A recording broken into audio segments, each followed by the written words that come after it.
మీరు ఇంజనీరింగ్ చేశారా? జాబ్స్ కోసం సెర్చ్ చేస్తున్నారా? 3600 మందికి పైగా స్టూడెంట్స్ కి జాబ్స్ వచ్చేలా చేసిన కోడ్ జ్ఞాన్ 100 డేస్ సాఫ్ట్వేర్ కోర్సులో జాయిన్ అవ్వండి. మీ కెరియర్ ని బిల్డ్ చేసుకోండి.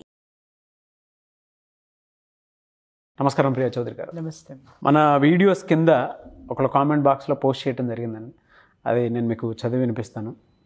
అందరూ కాదు, కొంతమంది పెళ్ళైన ఆడవాళ్ళు పిల్లలుండి కూడా వేరే వాళ్ళని ఇష్టపడటం, ఆకర్షణకు గురి కావడం వల్ల దాని వెనక ఏమైనా కారణం ఉండొచ్చా? ఎలా తీసుకోవాలి? క్వశ్చన్ డెలికేట్ అయినా కానీ ఇక్కడ మనము చర్చించాల్సిన అవసరం అయితే చాలా ఉంది నాగరాజ్ గారు. చాలా ఉందండి. నంబర్ ఆఫ్ కేసెస్ వచ్చాయి నా దగ్గరికి. నేను ఎప్పటికప్పుడు ఇది డిస్కస్ చేద్దామని అనుకుంటాను కానీ నేను చెప్పాను కదా, చాలా సెన్సిటివ్ టాపిక్ కాబట్టి దీన్ని టచ్ చేయటము అనేది ఎంతవరకు సమంజసం అని చెప్పేసి ఎక్కడికక్కడ నేను ఆగిపోయాను. ఎలాగో ఇది జనం మధ్య నుంచి వచ్చిన ప్రశ్న కాబట్టి దాని గురించి ఖచ్చితంగా మనం ఇక్కడ చర్చించాల్సిన అవసరం ఉంటుంది. ఇక్కడ చూడండి నాగరాజ్ గారు, కావాలని కాపురాలు కూలదోసుకునే వాళ్ళ గురించి మనం మాట్లాడాల్సిన అవసరం లేదు. వాళ్ళని ఏ చెప్పుతో కొట్టినా కూడా ఇక్కడ ప్రాబ్లం లేదు. ఓకే, ఎందుకనంటే అవి చూశాను కూడా నేను. అద్భుతంగా చక్కటి భర్త ఉండి మంచి ఇది ఉన్నా కూడా వేరే దీంతో ఏదో అంటారు చూసారా, ఎక్కి చేసేటటువంటి వాళ్ళు కొంతమంది ఉంటే వాళ్ళను కూడా నేను అంత కన్సిడర్ చేయను. ఆ టాపిక్ గురించి పక్కన పెడితే కొన్ని జీవితాలు నాగరాజు గారు, ఎస్ అంతే, అది టెంపరీ అనుకోండి, పర్మనెంట్ గా చేసేటోళ్ళు కూడా ఉన్నారు సార్. ఎప్పుడు టీనేజ్ లో మొదలుపెట్టి సచ్చేదాకా చేసేటోళ్ళు కూడా ఉన్నారు. అలాంటి క్యారెక్టర్స్ గురించి నాకు తలుచుకుంటే కూడా చిరాకు వస్తుంది. తీసి పక్కన పెడదాం. అయితే కొంతమంది ఉంటారు నాగరాజు గారు, కొంతమందిని భర్తలు తీసుకొచ్చి అబాండాలు వేసి నా దగ్గరే తీసుకొని వచ్చి ఇది ఫలానా అండి, ఇలా చేసిందండి అంటే మొదట్లో నాకు కూడా కోపం వచ్చేది. ఏమ్మా, ఏ పరిస్థితులు ఎట్లా ఉంటే మాత్రం ఇట్లా చెయ్యాలా అని చెప్పేసి నేను చాలా ఓవర్గా మాట్లాడిన క్షణాలు ఉన్నాయి.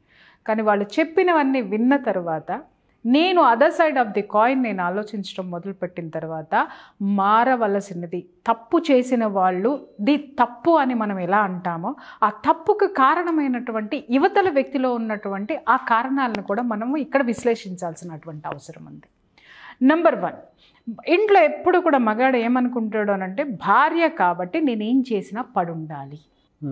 అంటే ఏంటి, భార్య నా జీవితాన్ని పంచుకోవడానికి వచ్చింది అంటే నాకు ఆసరాగా నిలబడింది అని ఏ మగాడు అనుకోడండి. ప్రతి ఒక్కడు ఏమంటాడంటే నేను నిన్ను పోషిస్తున్నా, నీ పిల్లల్ని పోషిస్తున్నా, ఇది మాట్లాడతారన్నమాట. సరే, ఎంతటి ఆడది కూడా ఒక మనిషే కదండి, దానికి ఒక మనసు ఉంటుంది కదండి. నిన్ను పోషిస్తున్నా, నీకు అట్లా చూస్తున్నా, నీ పిల్లల్ని భరిస్తున్నా అంటే పిల్లలు ఎవరి ద్వారా వచ్చారు? నీ ద్వారానే కదా, నీతో సంసారం చేస్తేనే కదా వచ్చినారు పిల్లలు ఆమెకి. అలాగే నిన్ను పోషిస్తున్నాను అనంటే బోర్డు ఏమైనా పెట్టుకుని కూర్చుంటే వచ్చిందా? నేను పోషించగలను, ఎవరైనా సరే పోషించబడే వాళ్ళు ఉంటే రండి పోషిస్తానని బోర్డు పెట్టావా? లేకపోతే నాకు పెళ్లి కావాలి, నాకు భార్య కావాలి అని చెప్పి నువ్వు సంబంధాలు ఎత్తుక్కొని పిల్లని చూసుకొని పెళ్లి చేసుకున్నావా? చెప్పండి ఈ ప్రబుద్ధులందరినీ. వీడికి వండి పెట్టడానికి, ఒంటి అవసరాలు తీర్చడానికి భార్య కావాలని చేసుకున్న తర్వాత ఏం చేస్తారు సార్? ఆ ఆరాటం తీరేంత వరకు ఒక 6 నెలలు అనుకోండి, లేకపోతే 2 ఏళ్ళు అనుకోండి, లేకపోతే 3 ఏళ్ళు అనుకోండి. చాలామంది ఆడవాళ్ళు చెప్తారు మొదట్లో చాలా బాగుండేవారండి అని. బాగుంటారు సార్. ఎప్పటి వరకు బాగుంటారు అని అంటే వాళ్ళ మీద ఉన్నటువంటి ఆ ఎఫెక్షనో లేకపోతే ఆ వాంటింగో తీరేంత వరకు, ఆ కొత్తదనం పోయేంత వరకు బాగుంటారు. ఆ తర్వాత నుంచి ఏమవుతుందంటే వీళ్ళల్లో నేను అనేటటువంటి ఒక 2 అక్షరాలు చేస్తాయి అన్నమాట. ఆ నేను అనేటటువంటి పదం ఎలా ఉంటుంది అనంటే నా కెరీర్ నాకు ముఖ్యం. ఓకే, రెండోది ఈవిడ పాతపడిపోతుంది. బయటికి వెళ్ళి చూస్తే కలర్ఫుల్ ఇవంతా ప్రపంచమంతా కనిపిస్తోంది. ఇంటికి వచ్చి చూసరికి అలసిపోయిన భార్య కనిపిస్తుంది. ఇక్కడ మగాడు అర్థం చేసుకోవాల్సింది ఏంటంటే ఆవిడ ఎవరి ద్వారా అలసిపోయింది, ఏం చేసి అలసిపోయింది? నీ ఇంటి పనులు చేసి, నీ ఒంటి పనులు చేసి అవన్నీ ఆవిడే అలసిపోయి ఉంది. సరే, నువ్వెంత అలసిపోయి నువ్వు ఆఫీస్ నుంచి కార్యాలు చక్కబెట్టుకొని నువ్వు లక్షలు సంపాదించి ఇంటికి వస్తావో ఆ లక్షలు నువ్వు సంపాదించడానికి లక్షణమైనటువంటి వాతావరణాన్ని ఏర్పాటు చేయడానికి ఈవిడెంత స్ట్రెస్కి లోన్ అవ్వాలి? నీ తల్లిదండ్రుల నుంచి తప్పించుకోవాలి. నీ తల్లిదండ్రులు మంచి వాళ్ళు అయితే వెల్ అండ్ గుడ్, వాళ్ళు కూడా హెల్ప్ చేస్తారు. కానీ ఈ ప్రపంచంలో నీకు కనపడిన other side of the coin ఆవిడ దగ్గర ఉంటుంది. One side of the coin నువ్వైతే ఆవిడ జీవితంలో, other side of the coin నీకు కనిపించింది, నువ్వు చూడాల్సింది కొన్ని పరిస్థితులు ఉన్నాయి అక్కడ. చుట్టుపక్కల సమాజంతో పడాలి, చుట్టుపక్కల వాళ్ళతో పడాలి. ఆ అమ్మ ఏదో కొనుక్కొస్తుంది, ఈ అమ్మ ఏదో మాట్లాడుతుంది. 2 అమ్మలు కూర్చున్నారంటే ఈ అమ్మ గురించి ఏదో ఒకటి మాట్లాడతారు, మనసులో ఏదో ఒక బాధ. లేదు, ఆర్థికపరమైనటువంటి ఇబ్బందులు తీసుకుందాం. ఇప్పుడు నీకు జీతం వస్తుంది, నువ్వేం చేస్తావో మా అమ్మ నాన్నకి పంపించాలంటావు, పంపించాలి కాదనట్లా. నీ అక్క చెల్లెళ్ళకి పెడతానంటావు, పెట్టాలి కాదనట్లా. నీ విందులకి విలాసాలకి మాత్రం నీకు ఒక్క రూపాయి తగ్గించుకోవు, నువ్వు ఖర్చు తగ్గించుకోవు. కానీ ఇంట్లో భార్య అనేసరికి ఎందుకు మొన్నగా కొనుక్కున్నావు చీర? మనిషి కాదా సార్? చీర కావద్దా సార్? అలాగే నగలు, అది మగవాడు ఏం చేస్తాడు అనంటే ఆడవాళ్ళకి నగలు అనేవి కోరికలు, చీరలు అనేవి కోరికల కింద చూస్తారు. కోరికలే అంటాను సార్ నేను ఇక్కడ, ఎందుకంటే సహజ సిద్ధమైనటువంటి కోరిక. బంగారం అనేది ఎందుకుంది? నగ అనేది ఎవరి కోసం పుట్టింది? ఆడదాని కోసం పుట్టింది కాబట్టి దాని మీద కోరిక పెడుతుంది. చీరలు అనేవి ఎవరి కోసం ఉన్నాయి? ఆమె కోసం నేయబడినాయి, ఆమె కోసం తయారు చేయబడినాయి కాబట్టి దాని మీద ఆమె మనసు పడుతుంది. తప్పలేదు కదా. నువ్వు మనసు పడిన ప్రతి దానికోసం నువ్వు డబ్బు ఎంచుకొని నీ సరదాలు నువ్వు తీర్చుకుంటున్నప్పుడు మరి ఇంట్లో నీకు చాకరీ చేస్తున్న ఆమె సరదా ఎప్పుడు తీరాలి? నెంబర్ 1. 2, ఆవిడ ఎంప్లాయ్ అయ్యి ఉన్నా కూడా జీతం మొత్తం తీసుకొచ్చి నీకు లెక్కలు చెప్పాలి. అది ఆమెకి అవసరమైనటువంటిది కొనుక్కోవాలి అని అంటే మాత్రము దానికి నువ్వు ససేమిరా అంటావు. నీ జీతం మీద హక్కు నీదే, ఆవిడ జీతం మీద హక్కు నీదే. స్వతంత్రత ఎక్కడ ఉంది? వీటన్నిటి మధ్య ఒక సాలె గూడులో చిక్కుకున్నట్టుగా ఆవిడ చిక్కుకుని పోతుంది. ఆ చిక్కుకున్నప్పుడు ఒక రిలాక్సేషన్ అనేది ఒక మనసుకు అవసరం అవుతుంది. నాగరాజు గారు, ఇక్కడ మీరు అనొచ్చు అలా వెళ్ళడం అనేది తప్పు కాదా, అలాంటివన్నీ అనైతిక చర్యలు కాదా అని. అనైతికమే, తప్పే. కానీ నేను ఇక్కడ అడుగుతున్నాను, ఆ తప్పుకి ఆ తప్పు వైపు ఆవిడ నడవడానికి ఇక్కడ కరెక్ట్ చేసేటటువంటి సమాజం ఎక్కడుంది నాకు చెప్పండి. నువ్వు ఆవిడది తప్పని మనం మాట్లాడుతున్నాం, అనైతికమని మాట్లాడుతున్నాం, ఈ పేర్లన్నీ పెట్టుకున్నాం. కానీ ఆ అనైతికాన్ని, ఆ తప్పుని అవతల వైపుకి వెళ్లకుండా ఇక్కడ ఆమెను ఓదార్చేటటువంటి వ్యవస్థ ఎక్కడుంది? ఆవిడ వాంటింగ్స్ని తీర్చేటటువంటి ఆ యొక్క ప్రత్యామ్నాయ మార్గాలు ఏమున్నాయి? నువ్వు చెప్పగలవా? నేను చెప్పగలనా? చెప్పండి. వీళ్ళు 10 చోట్ల తిరిగేసి వస్తారు బయటికి. అదే అంటున్నా. ఇప్పుడు మాట్లాడేవాడిది ఏముంది సార్? ఎన్నైనా సరే మాట్లాడతాం మనము. బట్ అప్పుడు ఈవిడికి ఒక ఓదార్పు, ఆ ఓదార్పు అనేటటువంటిది ఇక్కడ మేజర్. నాగరాజు గారు, అదే ఆకర్షణగా మారుతుంది. అదే ఆకర్షణ. ఆ ఆకర్షణ ప్రేమలోకి దారి తీయచ్చు, లేకపోతే ఒక అవసరం. ఒక స్త్రీ పురుషుడి మధ్య ఉండేది ఏంటి అంటే ఒక శారీరక పరమైనటువంటి సంబంధంతో ఆ రిలేషన్ అనేది ఏర్పడుతుంది. అంతకుమించి ఏముండదు. ఇద్దరు ఆడాలు మాట్లాడుకున్నారు అని అంటే స్నేహితులు ఉండొచ్చు, మీరు అనుకోవచ్చు ఇద్దరు ఆడాలతోటి మాట్లాడుకోవచ్చు కదా అని. కానీ ఓదార్పు అనేది ఒక స్పర్శతో తీరుతుంది, అది గుర్తుపెట్టుకోండి. ఇక్కడ భార్యాభర్తలు కూడా ఏ కుటుంబంలో అయితే భార్యాభర్తలు ఇద్దరు దాంపత్య జీవితంలో హ్యాపీగా ఉన్నారో ఆ కుటుంబం అద్భుతంగా అన్ని విషయాల్లోనూ ముందుకెళ్తుంది. నాగరాజు గారు, ఎక్కడైతే దానికి ఫుల్ స్టాప్ చెక్ పెట్టేస్తారో చాలామంది వరకు ఒకళ్ళిద్దరు పిల్లల్ని కనేసి వదిలిపోతుంది, అదైపోతుంది, ఇదైపోతుంది అని ఒకళ్ళు ఇద్దరు పిల్లల్ని కనగానే దాని మీద ఆసక్తి చూపించడం మానేస్తారు. ఇటు వీళ్ళకి ఉండొచ్చు, మగవాళ్ళకి ఉండొచ్చు కోరికలు, ఆడవాళ్ళకి ఉండొచ్చు. వీళ్ళు నిర్లక్ష్యం చేసిన వీళ్ళకి ప్రాబ్లం, వీళ్ళు నిర్లక్ష్యం చేసిన మగవాళ్ళకి ప్రాబ్లం. ఈ సందర్భాల్లో ఏమవుతుందంటే అది డైవర్ట్ అయ్యేటటువంటి అవకాశాలు ఉన్నాయి.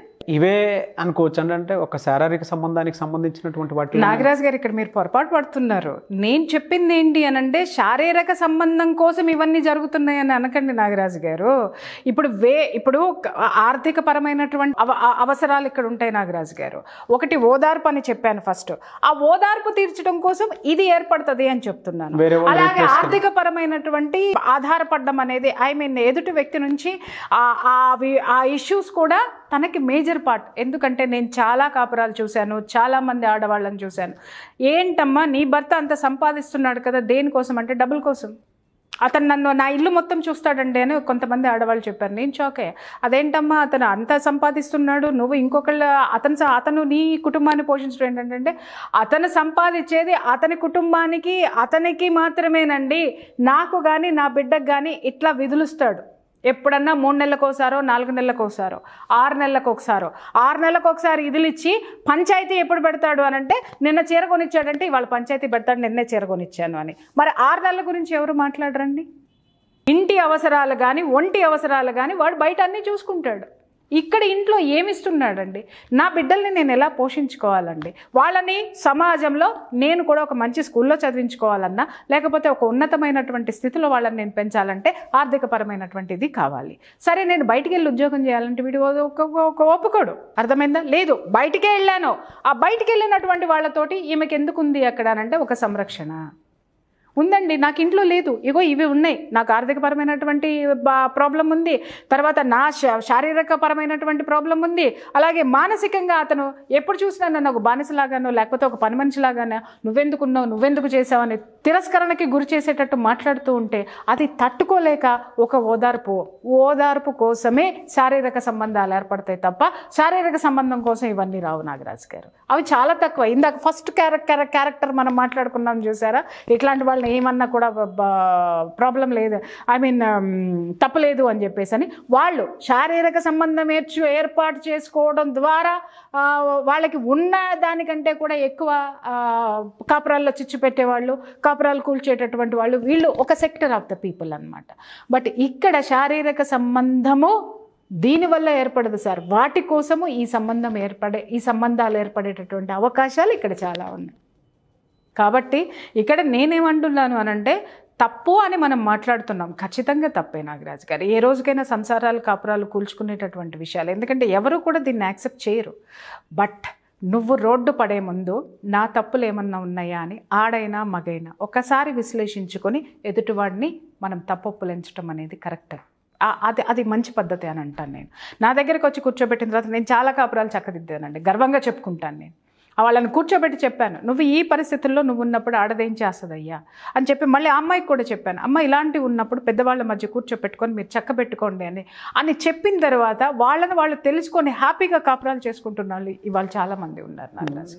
సో వాళ్ళల్లో ఉన్నటువంటి అసమానతలు ఏవైతే ఉన్నాయో వాటిల్ని కనుక మనం సమానత్వంలోకి తీసుకురాగలిగితే ఇలాంటివన్నీ కూడా తగ్గుముఖం పట్టేటటువంటి అవకాశాలు చాలా ఉన్నాయి. ఫైనల్గా నేను ఒకటే చెప్తాను నాగరాజు గారు, ఇక్కడ ఎందుకు ఇలాంటి రిలేషన్షిప్స్లోకి ఆడది వెళ్ళడం జరుగుతుంది? ఒక మ్యారీడ్ ఉమెన్, బాధ్యతలు ఉన్నటువంటి మనిషి ఆ బాధ్యతల్ని పక్కన పెట్టి వెళ్ళిందా, లేకపోతే ఆ సమాజంలో తన యొక్క స్థితిని పక్కన పెట్టి వెళ్ళడానికి మెయిన్ కారణాలు ఏంటి అని అంటే, ఒకటి తనకి కుటుంబంలో గౌరవం లేకపోవడం, రెండోది వ్యక్తిగతమైనటువంటి అవసరాలు ఉంటాయండి. ఆ అవసరాలకి ఇక్కడ తీర్చేటటువంటి వ్యక్తి సరిగా అతని నుంచి రెస్పాన్స్ రాకపోవటము, దాంతో వ్యక్తిగత అవసరాలు తీసుకోండి. ఇప్పుడు నేను చెప్పాను కదా, ఒక అందమైన చీర కట్టుకోవాలనిపిస్తుంది భర్త దగ్గర, అంటే కోరికలకి మించి వెళ్ళడం అనేది తప్పు. నేను అక్కడ కనీసం మినిమం కూడా ఇవ్వని వాళ్ళు చాలా మంది ఉన్నారు. సో అటువంటి వ్యక్తిగత కోరికలు కానివ్వండి, అంటే ఒక బట్టల విషయం తీసుకోండి, నగల విషయం తీసుకోండి, లేకపోతే ఇంట్లో ఉన్న ఒక వస్తువు ఏర్పాటు చేసుకోవాలి, దాని అవసరం ఉంది లేదా అది అవసరం ఉంది అన్నా కూడా దాని గురించి పట్టించుకోకుండా ఉంటే ఆ యొక్క విషయాలకు కానివ్వండి, ఇవన్నీ కూడా ఒక వ్యక్తి మీద వీళ్ళు ఆధారపడడం కోసము ఏర్పడేటటువంటి రిలేషన్ అన్నమాట ఇది.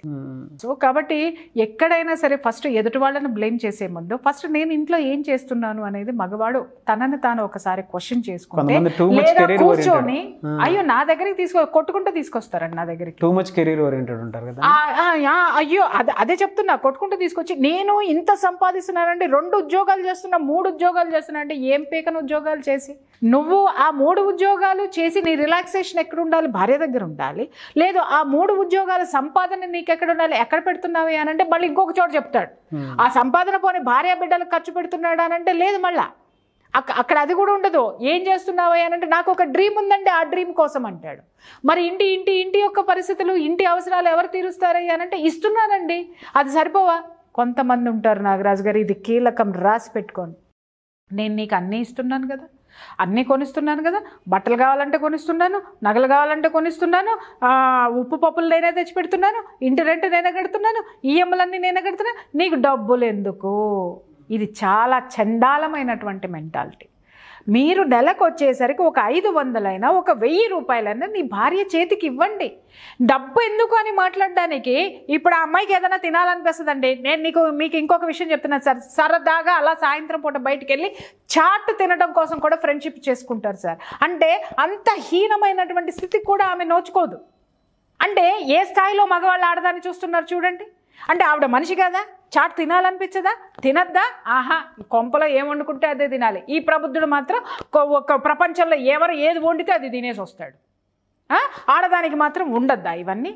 ఫస్ట్ ఒకటి గుర్తుపెట్టుకోండి, she is also a human being.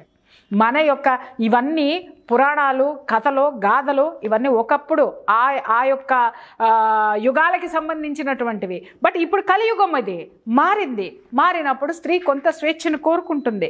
ఆ స్వేచ్ఛని ఖచ్చితంగా మీరు ఇవ్వండి, దానికి మీరు కాపలాదారుడుగా ఉండండి, కాదని ఎవరు అనట్లేదు. తనకి సెక్యూరిటీ గార్డ్గా ఉండండి, కానీ తను ఏ పని చేసినా గార్డ్గా ఉండి మాత్రము దాన్ని ఒక డిక్టేటర్గా ఉండి మాత్రం చేశారు అనంటే ఇలాంటివి ఖచ్చితంగా ఏర్పడతాయి నాగరాజు. ఫస్ట్ గౌరవం దక్కకపోవడం కానివ్వండి, వ్యక్తిగత కోరికలు తీరకపోవడం కానివ్వండి, తన కెరీర్లో పడిపోయి ఇంటిని ఇల్లాలని పట్టించుకోనటువంటి పరిస్థితులు కానివ్వండి. తర్వాత ఇంకొకటి ఏంటి అనంటే ఎంతసేపు నా వాళ్ళు యువతల పుట్టింటిని విమర్శించేస్తాడు, ఈమెం చేసినా విమర్శించేస్తాడు. ఎక్కడ చూసినా కూడా ఆవిడకి విమర్శలే. ఎక్కడని తట్టుకుంటుందండి? ఆ మనసుకి రిలాక్సేషన్ లేకపోతే పిచ్చికిపోతుంది సార్. సో అందుకోసమని ఇవన్నీ ఏర్పడతాయి. కాబట్టి ఇక్కడ గమనించాల్సింది ఏంటి అనంటే, ఫస్ట్ భార్యకి ఇలాంటివి ఉన్నాయని తెలిసిన ప్రతి భర్త తనని తాను ఒక్కసారి తరచి చూసుకొని ఆమెను కూర్చోబెట్టి ఫస్ట్ మాట్లాడండి ఏంటి అని. వాళ్ళు రెటమతంగానే మాట్లాడతారు, కానీ సంయమనంతో వాళ్ళకి నచ్చజెప్పి కూర్చుంటే మనకి మనము సరిదిద్దుకునేటటువంటివే ఉంటాయి, కానీ సరిదిద్దుకోలేని తప్పులైతే అక్కడ ఉండవు నాగరాజు గారు. ఎందుకంటే నా దగ్గరికి వచ్చే కేసులు చాలా ఉన్నాయి, నేను సరిదిద్దాను కాబట్టి నేను చెప్తున్నాను. కాబట్టి వివాహ వ్యవస్థలో వ్యక్తిగత స్వేచ్ఛ, వ్యక్తిగత ప్రేమ, వ్యక్తిగత కేరింగ్ కూడా ఇక్కడ అవసరము. అది గుర్తుపెట్టుకోండి. వ్యవస్థను మాట్లాడతాం మనం ఎప్పుడు, వ్యవస్థ గొప్పది, వ్యవస్థ. మరి వ్యక్తిని ఏం చేస్తావు? ఆ వ్యవస్థలో వ్యక్తులే కదా ఉన్నారు. ఆ వ్యక్తిగత కేరింగ్ని ఏం చేస్తావు నువ్వు? ఆ సంరక్షణని ఏం చేస్తావు? అది క్వశ్చన్ వేస్తున్నా నేను. అసలు అత్యద్భుతమైన విషయం ఒకటి చెప్తాను నాగరాజు గారు. ఇవన్నీ చర్చించుకునే ఒక ఎత్తు అయితే, చాలామంది ఆడవాళ్ళు నాకు ఇచ్చినటువంటి కంప్లైంట్ ఏంటంటే, మేడం నేను 10 పని చేసుకొని రెడీగా నేను బెడ్రూమ్లోకి వెళ్ళిపోతాను మేడం. ఈ పెద్ద మనిషి సెల్ ఫోన్ పట్టుకుని కూర్చుంటాడు మేడం. అది 1 గంట అవుద్దో తెలీదు, 12 అవుద్దో తెలియదు, తెల్లారుజామున అవుతుందో తెలియదు. తెల్లవారుజామున వచ్చినప్పుడు అప్పుడు తనకి కావాలనుకున్నప్పుడు మాత్రమే నేను ప్రిపేర్ అయ్యి ఉండాలి. ఇది ఎలా సాధ్యమవుతుంది? నేను తనతో పాటు అలసిపోయి ఉంటా, నేను తనతో పాటు ఇది ఉంటా. నాకు కావాల్సి వచ్చినప్పుడు అతను మాత్రము తన ఆనందాన్ని సెల్ ఫోన్లో ఎత్తుక్కుంటాడు. బట్ తనకి కావాల్సి వచ్చినప్పుడు నేను గాఢ నిద్రలో ఉన్నా సరే తట్టి లేపి తన కోరిక తీర్చుకుంటాడు. ఇక్కడ కూడా భార్యాభర్తలు ఇద్దరి మధ్య ఎడబాటు రావడానికి కూడా కారణం అది నాగరాజు గారు. బలవంతంగా తీసుకున్నా, అడిగినప్పుడు ఇవ్వకపోయినా, ఇది మేజర్. అవునండి, ఇది చాలా సున్నితం. మగాడు ఏమవుతాడు అనంటే బలవంతంగా నా హక్కు అనుకుంటాడు. బట్ ఆమె ప్రిపేర్ అయ్యి ఉండాలి కదండి. ఆమె కూడా అది మెయిన్. ఎందుకు ఆలోచించరు అంటున్నాను. అందుకే చెప్పా ఫస్టే, ఆమె కూడా ఒక మనిషి, హ్యూమన్ బీయింగ్.